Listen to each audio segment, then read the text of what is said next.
Hey everyone, today I want to talk about patch 10.07 and the new features it brings. Specifically the Zskera Vault and a new gem type called the Primordial Stone. The gem is closely linked to the Onyx Annulet ring, which is a new addition to the game. I know some of you might have been confused about the name and thought it was the Onyx Amulet, but don't worry, it happens to the best of us. But anyways, let's dive right in and talk about some of the details. When you log into patch 10.07 for the first time, you'll receive a new quest called Hidden Legacies. This quest will lead you into the Forbidden Reach, where you can accept a follow-up quest called Exploring Our Past, which is the quest that will take you into the Zskera Vault. The Zskera Vault is a really cool solo feature, packed with puzzles and secrets locked behind 29 doors, which can be opened with a Zskera Vault key. You'll get 6 keys when you enter for the first time, so you can give it a shot, but after that you need to find keys from rares, treasures, and even some sort of weekly quest that I haven't seen yet. Now, the awesome thing is that these keys are bound to your Blizzard account, which means you can send them between your characters and open even more doors.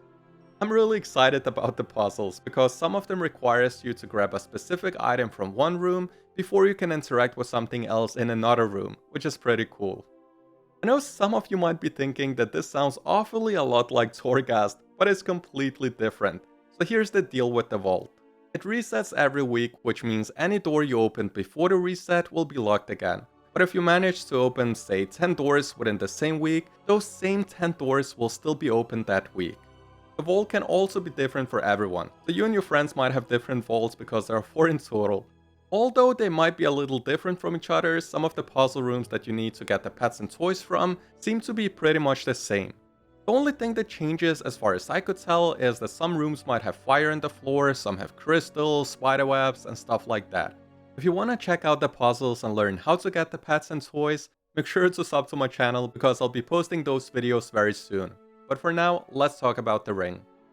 At the start of the video, I mentioned the Onyx Annulet, which is a really awesome piece of gear that you can get by completing the Forgotten Ring, which is a quest in the Zskera Vault. As soon as you get into the vault for the first time, you will spot the ring sitting at the back of the room. It's kinda hard to miss, just right click on it and start the quest line. One thing you will notice quickly is that the ring has 3 primordial sockets, and the only gems that will work are primordial stones. These stones will beef up your ring's item level and give you some pretty sweet effects. It's kinda like the trinket from Mechagon if you played in Battle for Azeroth. Now, there are a few ways to get a primordial stone. You can loot chests in the Zskera Vault, or you can purchase an item called Condensed Magic from this NPC for 10 primordial fragments. I'll explain how to get these fragments in just a bit.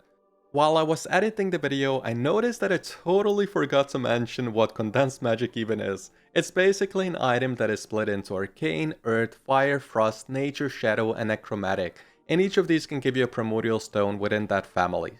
So yeah, it's basically RNG. You can check out my full list on my written guide on the Method website, and I will leave a link to that in the description below. Another way to get Condensed Magic is by joining in on different activities in the Forbidden Reach, like killing rares, participating in Primal Storm events, or looting the Stormbound chest. So yeah, there are definitely a few ways to go about it. Now, the cool thing is that you don't have to keep those stones in your ring that you're not a fan of. You can actually remove them or even destroy them. To learn how to do this, you gotta complete a quest called Primordial Embellishment. Once you're done with it, you can easily remove a gem at the jewel crafting table or destroy it by going up to the anvil and choosing the gem you want to destroy. Another way to get the fragments is by looting chests inside of the vault. So yeah, you can break down your existing gems you don't want to use or try to get them from the vault. You'll also be able to upgrade your stones to item level 424, but you're gonna need a jewel crafter to help you out. You'll have to make an item called the Unstable Elementium, which takes 10 fragments and 25 silken gem dust to make. To make the Unstable Elementium, you need a recipe from a hidden rare named Amephyst, which can be spawned by crafting a crystal tuning fork. The recipe for the tuning fork is available from this NPC, but the catch is that you need a crystal fork to craft it, which appears to be a random drop in the Forbidden Reach.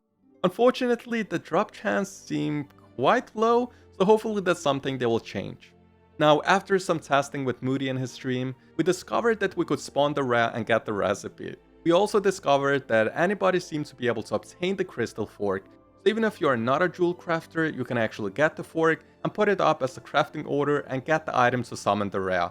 It's worth noting that this information is from the PTR, so take it with a grain of salt since it might change. Now, once you have the crystal tuning fork, you can use it to spawn the hidden NPC by interacting with a crystal, which can be found in one of these two locations. Another thing we found out is that you need 2 unstable Elementium to upgrade 1 gem to 424. Yeah, that's pretty much everything I wanted to talk about in this video. If you found it helpful, please give it a like because it really makes a difference, and go check out Moudi and his stream because it's some really great content. Anyways, thank you for watching, and I look forward to seeing you in the next video. Take care.